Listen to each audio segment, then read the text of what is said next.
जय श्री कृष्ण। आप सभी को ज्येष्ठ माह पूर्णिमा की ढेरों शुभकामनाएं। प्रिय भक्तों, शास्त्रों में बताया गया है कि श्री सत्यनारायण व्रत कथा का पाठ करने से व्यक्ति को 1000 यज्ञ करने के बराबर पुण्य फल की प्राप्ति होती है। सत्यनारायण भगवान व्रत कथा में भगवान विष्णु के सत्य स्वरूप के बारे में बताया गया है। इस कथा का पाठ करने से घर में सुख समृद्धि का वास होता है और भगवान श्री विष्णु की कृपा बनी है।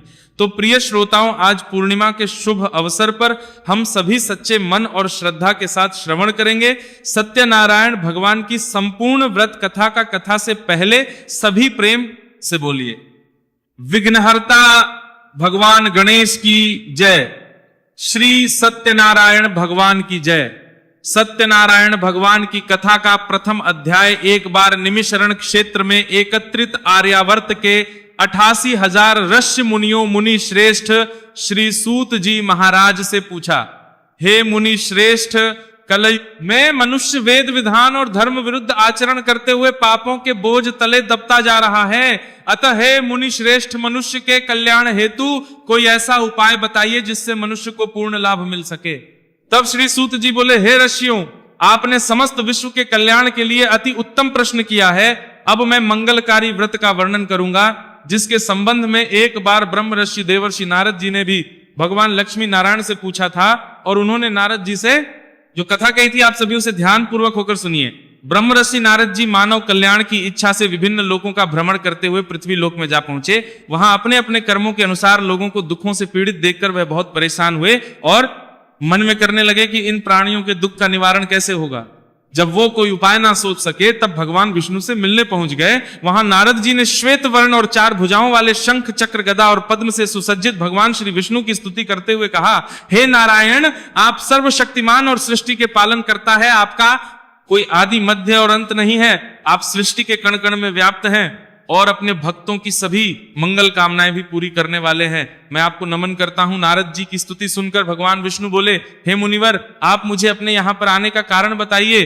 तब नारद जी ने कहा, पृथ्वी लोक के प्राणी अपने अपने कर्मों के अनुसार विभिन्न योनियों में रहते हुए दुखों से पीड़ित हैं। मुझ पर कृपा करते हुए कोई ऐसा उपाय बताइए प्रभु जिससे उनके का नाश हो सके। इसके उत्तर में भगवान विष्णु बोले, हे नारद, अब मैं ऐसे व्रत का वर्णन करने जा रहा हूं जिसे करने से विश्व के सभी स्त्री पुरुषों को पापों से मुक्ति मिलेगी और निर्धनता नष्ट होने से मनुष्य आनंद पूर्वक जीवन यापन करेंगे। श्री सत्यनारायण भगवान के इस व्रत को करने से जातक की सभी मंगल कामनाएं भी पूरी होंगी। नारद जी ने जब व्रत हेतु विधि विधान की जानकारी चाही तब श्री नारायण भगवान बोले, मन से और कर्म से शुद्ध होकर मनुष्य भक्ति और श्रद्धा भाव से किसी भी दिन यह व्रत कर सकता है। इस व्रत में नैवेद्य आदि भक्ति भाव से अर्पित कर ब्राह्मणों को भोजन कराने और दक्षिणा देने से सभी सुखों की प्राप्ति होती है। इस प्रकार श्री सत्यनारायण भगवान की आराधना से सभी कष्टों से मुक्ति पाकर मनुष्य धन से संपन्न व सुखी होकर आनंद पूर्वक जीवन व्यतीत करता है। इसी के साथ प्रथम अध्याय का समापन होता है। सभी प्रेम से बोले श्री सत्यनारायण भगवान की जय। श्री सूत जी बोले, हे ऋषि मुनियों, अब मैं आपको उस निर्धन ब्राह्मण की कथा सुना रहा हूं जिसने श्री सत्यनारायण भगवान का सबसे पहले व्रत किया। प्राचीन समय में वह निर्धन ब्राह्मण काशी में रहता था। भिक्षा मांगकर वह अपना जीवन यापन कर रहा था। ब्राह्मण की इस दुर्दशा को देखकर ब्राह्मणों से प्रेम करने वाले श्री सत्यनारायण भगवान ने एक दिन एक वृद्ध व्यक्ति का रूप धारण कर उसके पास जाकर से पूछा, हे ब्राह्मण देवता, तुम इस तरह घर घर भिक्षा मांगकर अनेक कष्टों को सहन करते हुए कैसे जीवन यापन कर रहे हो? तब उस दरिद्र ब्राह्मण ने कहा, हे मित्र, आय का कोई साधन ना होने के कारण ही मैं भिक्षा मांगकर अपना जीवन यापन कर रहा हूं। निर्धन ब्राह्मण की बात सुनकर बूढ़े व्यक्ति ने कहा, हे मित्र, श्री सत्यनारायण भगवान का व्रत करने से सभी कष्टों का निवारण हो जाएगा। श्री सत्यनारायण भगवान की पूजा आराधना करने से तुम्हारी सभी मनोकामनाएं पूरी होंगी और तुम्हारे घर में धन सुख समृद्धि की वर्षा होगी। ब्राह्मण को व्रत करने की विधि बताकर श्री सत्यनारायण भगवान अंतर ध्यान हो गए।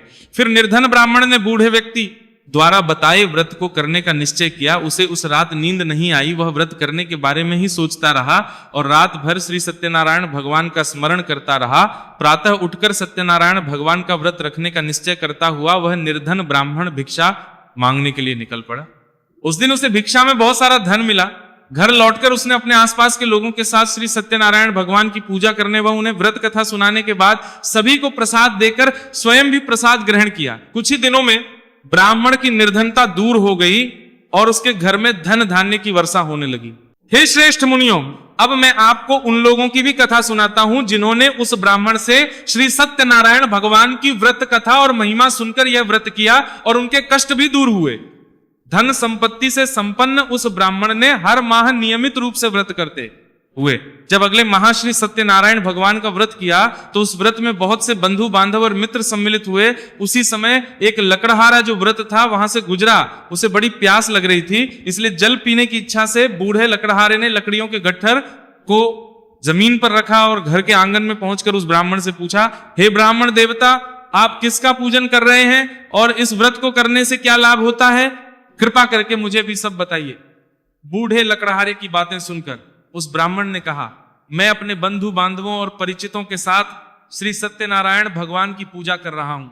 इस व्रत करने से श्री सत्यनारायण भगवान की अनुकंपा से निर्धनता दूर होती है और संसार के दुखों से मुक्ति मिलती है। ब्राह्मण से इस व्रत का वर्णन सुनकर बूढ़ा लकड़हारा बड़ा प्रसन्न हुआ। मन ही मन उसने भी श्री सत्यनारायण भगवान का व्रत करने का निश्चय किया।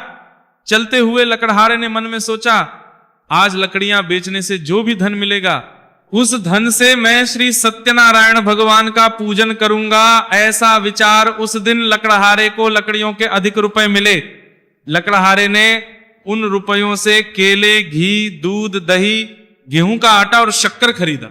फिर घर लौटकर लकड़हारे ने देवों की प्रिय नगरी काशी में श्री सत्यनारायण भगवान की पूजा की। उस पूजा में उसके परिवार के और आसपास के लोग भी सम्मिलित हुए। श्री सत्यनारायण भगवान की पूजा और व्रत कथा सुनने के बाद लकड़हारे ने प्रसाद बांटकर स्वयं भी प्रसाद किया। सत्यनारायण भगवान की कृपा से लकड़हारे के घर में भी धन धान्य की वर्षा होने लगी। उसकी निर्धनता दूर हो गई। श्री सत्यनारायण भगवान का पूजन करते हुए लकड़हारा आनंद पूर्वक जीवन यापन करता हुआ अंत में मोक्ष को प्राप्त करके वैकुंठ धाम को चला गया। इस प्रकार श्री सत्यनारायण भगवान की कथा का दूसरा अध्याय समाप्त हुआ। सभी प्रेम से बोलिए सत्यनारायण भगवान की जय। श्री सूत जी बोले, हे श्री मुनियों, अब मैं आपको कथा सुनाता हूं। प्राचीन समय में कनकपुर में उल्कामुख नामक एक बुद्धिमान तथा सत्यवादी राजा राजी करता था। वह प्रतिदिन मंदिर में जाकर श्री सत्यनारायण भगवान की पूजा करता था और निर्धनों को अन्न, वस्त्र और धन दान करता था। उसकी पत्नी सुभद्रा बहुत सुशील थी। वे दोनों हर महीने श्री सत्यनारायण भगवान का व्रत करते थे। श्री सत्यनारायण भगवान की कृपा से उनके महल में धन संपत्ति के भरे थे। उनकी सारी प्रजा बहुत आनंद से जीवन यापन कर रही थी। एक बार राजा और रानी बहुत से लोगों के साथ जब भद्रशिला नदी के किनारे श्री सत्यनारायण भगवान की पूजा कर रहे थे, तब नदी के किनारे एक बड़ी नाव आकर ठहरी। उस नाव में एक धनी व्यापारी यात्रा कर रहा था। वह बहुत सा धन कमाकर अपने नगर को लौट रहा था। उसका सारा धन उसी नाव में रखा हुआ था। नाव से उतरकर व्यापारी राजा के समीप पहुंचा। राजा को पूजा देख उसने कहा, हे राजन, आप इन सब लोगों के साथ मिलकर किसकी पूजा कर रहे हैं? इस पूजा के करने से मनुष्य को क्या लाभ होता है? राजा ने व्यापारी से कहा, हम हर पूर्णिमा को श्री सत्यनारायण भगवान का व्रत करते हैं और फिर पूजा अर्चना के बाद भगवान का प्रसाद लोगों में बांटकर स्वयं भी ग्रहण करते हैं। सत्यनारायण भगवान की पूजा से दुखियों के सारे दुख दूर होते हैं। राजा की बात सुनकर व्यापारी कहने लगा, हे राजन, मैं भी सत्यनारायण भगवान का व्रत करना चाहता हूं। कृपया मुझे इस व्रत की विधि बताएं। राजा ने व्यापारी को सत्यनारायण व्रत की संपूर्ण विधि बताई। राजा ने व्रत कथा सुनने के बाद व्यापारी को भी प्रसाद दिया। श्री सत्यनारायण भगवान का स्मरण करते हुए व्यापारी ने प्रसाद ग्रहण किया और लौटकर अपनी पत्नी लीलावती से कहा, हमारी कोई संतान नहीं है। अगर सत्यनारायण भगवान की कृपा से हमारी कोई संतान हुई तो मैं श्री सत्यनारायण भगवान का व्रत अवश्य करूंगा। व्यापारी के निश्चय करने के कुछ समय बाद ही लीलावती गर्भवती हो गई और उसने एक सुंदर कन्या को जन्म दिया। व्यापारी ने पुत्री के जन्म पर बहुत खुशियां मनाई, लेकिन श्री सत्यनारायण भगवान का व्रत नहीं किया। जब उसकी पत्नी लीलावती ने अपने पति से व्रत करने के लिए कहा, तब वो कहने लगा, अभी क्या जल्दी है, जब इसका विवाह होगा तब मैं अवश्य ही श्री सत्यनारायण भगवान का व्रत करूंगा। अपने पति के वचन लीलावती चुप रह गई। व्यापारी की कन्या कलावती आप शुक्ल पक्ष के चंद्रमा की तरह बढ़ने लगी। एक दिन व्यापार में बहुत साधन कमाकर घर लौटे व्यापारी ने अपनी बेटी को सहेलियों के साथ बगीचे में घूमते देखा तो उसे उसके विवाह की चिंता होने लगी। व्यापारी ने कलावती के लिए सुयोग्य वर ढूंढने के लिए अपने सेवकों को दूर दूर के नगरों में भेजा। व्यापारी के सेवक कंचनपुर नगर में पहुंचे। उस नगर में कंचनपुर नगर में पहुंचे, उन्होंने एक वणिक पुत्र को देखा। वणिक पुत्र अत्यंत सुंदर और गुणवान था। सेवकों ने वापस लौटकर व्यापारी को उस वणिक पुत्र के बारे में बताया। व्यापारी उस सुंदर लड़के को देखकर बड़ा प्रसन्न हुआ और फिर कलावती का विवाह खूब धूमधाम से उसके साथ कर दिया गया। अब कलावती का विवाह भी हो गया था, लेकिन व्यापारी ने श्री सत्यनारायण भगवान का व्रत अब भी नहीं किया। तब लीलावती ने अपने पति को याद दिलाते हुए कहा, नाथ, अपने कलावती के विवाह पर श्री सत्यनारायण भगवान का व्रत करने का निश्चय किया था, अब तो आपको व्रत कर लेना चाहिए। पत्नी की बात सुनकर व्यापारी ने कहा, अभी तो मैं अपने दामाद के साथ व्यापार करने के लिए जा रहा हूं, व्यापार से लौटने पर श्री सत्यनारायण भगवान का व्रत पूजन अवश्य करूंगा। कहकर व्यापारी ने कई नावों में सामान भरा और अपने दामाद तथा अन्य सेवकों के साथ व्यापार के लिए निकल पड़ा। उस व्यापारी बार बार व्रत का निश्चय करने और फिर व्रत न करने से श्री सत्यनारायण भगवान क्रोधित हो गए और उन्होंने व्यापारी को दंड देने का निश्चय किया। उधर व्यापारी अपने दामाद के साथ रत्नसारपुर नगरी में पहुंचकर व्यापार करने लगा। एक दिन कुछ चोर महल में चोरी करके भाग रहे थे। राजा के सैनिक उनका पीछा कर रहे थे। भागते हुए चोरों ने सैनिकों से बचने के लिए चोरी का सारा धन अवसर पाकर व्यापारी के छिपा दिया। उधर चोरों का पीछा करते करते सैनिक व्यापारी के पास भी पहुंचे और जब उन्होंने व्यापारी की नावों की तलाशी ली तो उन्हें नावों में राजा का चोरी किया हुआ धन मिल गया। तब सैनिक व्यापारी और उसके दामाद को बंदी बनाकर राजा के पास ले गए। राजा ने उन दोनों को बंदी गृह में डाल दिया और उनका सारा धन ले लिया। श्री सत्यनारायण भगवान के प्रकोप से उधर लीलावती पर भी मुसीबतों का पहाड़ टूट पड़ा। उसके घर में हो गई और चोर सारा धन चुरा कर ले गए। अब तो घर में खाने के लिए अन्न भी नहीं बचा।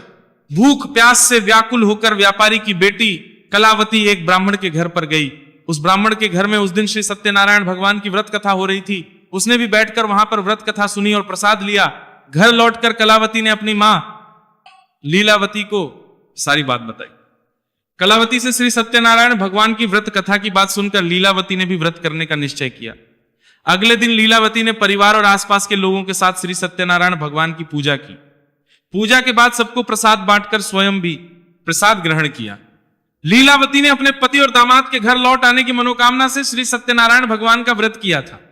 लीलावती के विधि पूर्वक व्रत करने और प्रसाद ग्रहण करने से श्री सत्यनारायण भगवान ने प्रसन्न होकर उसकी मनोकामना पूरी की।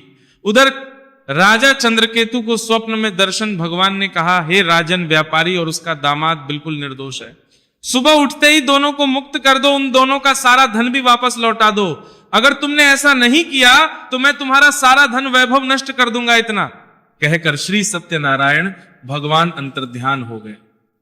प्रातः होते ही राजा चंद्रकेतु ने अपने मंत्रियों और राज्य ज्योतिषियों को रात के स्वप्न की बात बताई तो सबने व्यापारी और उसके को छोड़ देने के लिए कहा। राजा चंद्रकेतु ने तुरंत उस व्यापारी को और उसके दामाद को छोड़ दिया, उनका सारा धन भी वापस कर दिया। इस प्रकार श्री सत्यनारायण भगवान की अनुकंपा से व्यापारी और उसका दामाद दोनों खुशी खुशी अपने नगर की ओर चल पड़े। इस प्रकार श्री सत्यनारायण भगवान की कथा का तीसरा अध्याय समाप्त हुआ। श्री सूत जी बोले, उस व्यापारी ने अपने दामाद के साथ शुभ मुहूर्त में नावों द्वारा रत्नासारपुर से प्रस्थान किया। लंबी यात्रा करने के बाद व्यापारी ने एक नगर के किनारे नावों को रोककर किया और फिर वे दोनों विश्राम करने लगे। तब श्री सत्यनारायण भगवान साधु के रूप में व्यापारी के पास पहुंचे और पूछा, हे वनीक, तेरी नावों में क्या लदा हुआ है? व्यापारी ने सोचा दंडी साधु अवश्य ही कुछ मांगने की इच्छा से सामान के बारे में पूछ रहा है। यह सोचकर व्यापारी ने झूठ बोल दिया, कहा, हे दंडी, मेरी नावों में तो बेल और पत्र भरे हुए हैं। व्यापारी के झूठे वचन सुनकर श्री सत्यनारायण भगवान ने क्रोधित होते हुए कहा, हे वैश्य, जो तुमने है वही सत्य होगा। ऐसा कहकर भगवान कुछ दूर जाकर अंतर्ध्यान हो गए। उधर व्यापारी दंडी साधु को वहां से खाली हाथ लौटाकर बड़ा प्रसन्न हुआ, लेकिन जब व्यापारी ने अपनी नावों में बेल और पत्र भरे हुए देखे तो वो विलाप करने लगा और अपने झूठ बोलने पर प्रायश्चित करने लगा। रोते रोते व्यापारी मूर्छित हो गया। कुछ देर बाद जब उसकी मूंछा दूर हुई तो उसके दामाद ने कहा, आप दुखी मत होइए, ये सब दंडी साधु के श्राप के कारण हुआ है। अब तो वही साधु हमें इस विपत्ति से छुटकारा दिला सकते हैं। दामाद के वचन सुनकर व्यापारी दंडी साधु की तलाश में चल पड़ा। कुछ देर तक ढूंढने पर उसे एक वृक्ष के नीचे वही दंडी साधु के रूप में श्री सत्यनारायण भगवान मिल गए। व्यापारी ने दंडी साधु के चरणों में गिरकर क्षमा मांगी। दंडी स्वरूप सत्यनारायण भगवान बोले, हे वनिक पुत्र, तेरे झूठ बोलने के कारण ही मैंने तुझे दंड दिया है। तूने बार बार लेकिन कभी पूजा नहीं की। तब व्यापारी हाथ जोड़कर कहने लगा, हे भगवान, आप तो दीन दुखियों के कष्ट दूर करने वाले हैं, मेरी इस गलती को भी क्षमा करें। आपके रूप को तो ब्रह्मा जी भी नहीं जान पाते, फिर भला मैं अज्ञानी कैसे आपकी लीला को समझ पाता। अब मैं जीवन में कभी झूठ नहीं बोलूंगा, सदैव श्री सत्यनारायण भगवान का व्रत और पूजा किया करूंगा। आप मुझ पर कृपा करें। व्यापारी की क्षमा याचना सुनकर साधु ने उसे क्षमा कर दिया। उसी समय नावों में भरे हुए बेल और पत्ते धन धान्य में परिवर्तित हो गए। फिर व्यापारी ने अपने सेवकों के साथ अगले दिन श्री सत्यनारायण भगवान का व्रत करके उनकी पूजा की। सबको प्रसाद बांटने के बाद स्वयं ही प्रसाद ग्रहण करके व्यापारी अपने नगर की ओर चल पड़ा। अपने नगर में पहुंचकर व्यापारी ने एक सेवक को अपने घर भेजा। सेवक ने लीलावती को सूचना दी। उस समय लीलावती और कलावती दोनों श्री सत्यनारायण भगवान की पूजा कर रही थी। पति और दामाद के लौट आने का समाचार सुनकर लीलावती ने पूजा पूरी करके प्रसाद ग्रहण करने के बाद अपनी पुत्री कलावती से कहा, बेटी मैं नदी किनारे जा रही हूं, तो भी प्रसाद ग्रहण करके जल्दी आ जाना। कहकर लीलावती नदी की ओर चल पड़ी, परंतु कलावती पति से मिलने की खुशी में प्रसाद ग्रहण किए बिना ही घर से निकलकर नदी किनारे जा पहुंची। उसके प्रसाद ग्रहण ना करने के कारण और प्रसाद का अपमान किए जाने के कारण सत्यनारायण क्रोधित हो गए। उन्होंने व्यापारी की नावों को नदी में डुबो दिया। अपने पति को वह ना देखकर कलावती ने रोना विलाप करना शुरू कर दिया। तब व्यापारी ने कहा, पुत्री अवश्य ही तुझसे कोई भूल हुई है, इसीलिए श्री सत्यनारायण भगवान ने तुझे दंड दिया है। तब व्यापारी ने सत्यनारायण भगवान से प्रार्थना की, हे भगवान, मेरे परिवार के किसी भी स्त्री पुरुष से यदि कोई भूल हुई हो तो उसे अवश्य ही क्षमा कर देना। तभी आकाशवाणी, हे वणिक पुत्र, तेरी कन्या मेरा प्रसाद ग्रहण किए बिना ही चली आई है। यदि अब घर पहुंचकर तेरी कन्या प्रसाद ग्रहण करके वापस आए तो उसे पति के दर्शन होंगे। कलावती ने वैसा ही किया। उसके प्रसाद ग्रहण करके वापस लौटने पर जल के ऊपर आ गई। दामाद भी सुरक्षित नदी से बाहर निकल आया। घर लौटकर व्यापारी ने अपने परिवार के साथ मिलकर विधि विधान से श्री सत्यनारायण भगवान की पूजा की। उसकी सभी पूरी हुई। इस प्रकार श्री सत्यनारायण भगवान कथा का चौथा अध्याय पूर्ण हुआ। प्रेम से बोलिए श्री सत्यनारायण भगवान की जय। श्री सूत जी बोले, हे ऋषि मुनियों, मैं और भी कथा सुनाता हूं। कौशलपुर में एक राजा था, तुंगध्वज प्रजा उसकी छत्र छाया में आनंद पूर्वक रह रही थी। राजा ध्वज अपनी प्रजा के सुख दुख का बहुत ध्यान रखता था, लेकिन एक बार उसने महत रखे तो इसका खर्म के साथ में अभिसारा माने के लिए जासी परिवार के लिए सत्यनारायण भगवान का प्रसाद ग्रहण नहीं किया। तब सत्यनारायण भगवान ने राजा को प्रसाद ग्रहण ना करने का दंड दिया। एक दिन राजा जंगल में हिंसक पशुओं का शिकार करने निकला हुआ था। शिकार का पीछा करते करते वो अपने सैनिकों से अलग हो गया और उसने देर तक हिंसक जानवरों का शिकार किया। इसलिए कुछ देर विश्राम करने के लिए वो एक वृक्ष के नीचे बैठ गया। पास में ही कुछ चरवाहे श्री सत्यनारायण भगवान की पूजा कर रहे थे। राजा ने उनके से गुजरते हुए सत्यनारायण भगवान को नमस्कार तक नहीं किया। चरवाहों ने राजा को पूजा के बाद प्रसाद दिया तो राजा ने वो प्रसाद भी ग्रहण नहीं किया और घोड़े पर सवार होकर अपने नगर की ओर चल पड़ा। राजा जब नगर में पहुंचा तो देखा कि उसका तो सारा धन वैभव नष्ट हो चुका है। श्री सत्यनारायण भगवान के प्रकोप से राजा निर्धन हो गया था।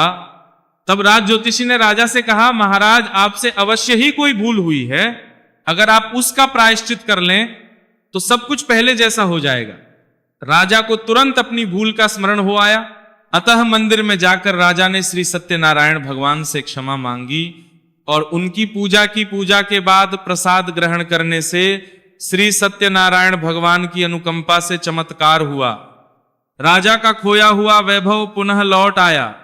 श्री सत्यनारायण भगवान की कृपा से जीवन के सभी सुखों का भोग करते हुए अंत में राजा मोक्ष को प्राप्त हुआ। इस प्रकार श्री सत्यनारायण भगवान की पूजा और व्रत जो भी मनुष्य करता है उसके सभी दुहक बाधाएं चिंताएं नष्ट होती है। सभी मनोकामनाओं को प्राप्त कर वह मनुष्य मोक्ष पाकर सीधे वैकुंठ धाम को जाता है। श्री सूत जी ने आगे कहा, हे श्रेष्ठ मुनियों, श्री सत्यनारायण भगवान के व्रत को पूर्व जन्म में जिन लोगों ने किया उन्हें दूसरे जन्म में भी सभी तरह के सुख प्राप्त होते हैं। व्रतानंद ब्राह्मण ने पूर्व जन्म में भगवान सत्यनारायण का विधिवत व्रत किया। तब वे दूसरे जन्म में के रूप में भगवान की पूजा करते हुए अंत में मोक्ष को प्राप्त कर वैकुंठ धाम को चले गए। उल्कामुख राजा अपने अगले जन्म में राजा दशरथ के रूप में मोक्ष को प्राप्त करके वैकुंठ को गए। व्यापारी ने मोरध्वज के रूप में जन्म लिया और अपने पुत्र को आर्य से चीरकर भगवान की कृपा से वैकुंठ को प्राप्त हुए। राजा अपने अगले जन्म में मनु के रूप में जन्म लेकर सत्कर्म करते हुए मोक्ष को प्राप्त कर वैकुंठ लोक को चले गए। हे श्री मुनियों, श्री सत्यनारायण भगवान का व्रत और पूजन मनुष्य को सभी चिंताओं से मुक्त करके अंत में मोक्ष प्रदान करता है। इसी के साथ श्री सत्यनारायण भगवान की कथा का 5वां और अंतिम अध्याय पूर्ण हुआ और श्री सत्यनारायण भगवान की कथा अब समाप्त होती है। सभी पर श्री सत्यनारायण भगवान की कृपा बनी रहे। सभी प्रेम से बोलिए सत्यनारायण भगवान की जय।